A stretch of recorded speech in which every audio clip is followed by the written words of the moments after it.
નમસ્કાર દર્શક મિત્રો, આપ જોઈ રહ્યા છો એને ન્યૂઝ છું એન્કર અર્પિતા પટેલ। હવે જોઈએ અગત્યના સમાચાર। સ્મીમેર મેડિકલ કોલેજમાં રેસિડેન્ટ તબીબ દ્વારા થાઈ ગર્લ બોલાવવાનો મામલો। સમગ્ર વિવાદ બાદ સ્મીમેર હોસ્પિટલના સત્તાધીશો આવ્યા એક્શનમાં। વિવાદના પગલે તપાસના આદેશ, 5 ડોક્ટરોની તપાસ કમિટી બનાવાઈ। ડેપ્યુટી કમિશનર રાજેન્દ્ર પટેલે તાત્કાલિક તપાસ કરવા આપ્યા આદેશ। 5 ડોક્ટરોની બનાવવામાં આવેલી તપાસ કમિટીની બેઠક શરૂ। તપાસ કમિટીએ રિપોર્ટ તૈયાર કરી ડેપ્યુટી કમિશનરને સોંપ્યો સૂત્ર। સીસીટીવી સહિતના પુરાવા મૂકવામાં આવ્યા। હાલ મળેલી મહત્વની બેઠકમાં જ લેવાઈ શકે છે નિર્ણય।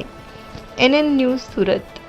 દર્શક મિત્રો, તમારી આસપાસ બની રહેલી અવનવી ઘટનાઓ વિશે જાણવા માટે એનએન ન્યૂઝને લાઇક કરો, શેર કરો, સબસ્ક્રાઇબ કરો અને બેલ આઇકન પ્રેસ કરો, જેથી આપને નોટિફિકેશન્સ મળતી રહે।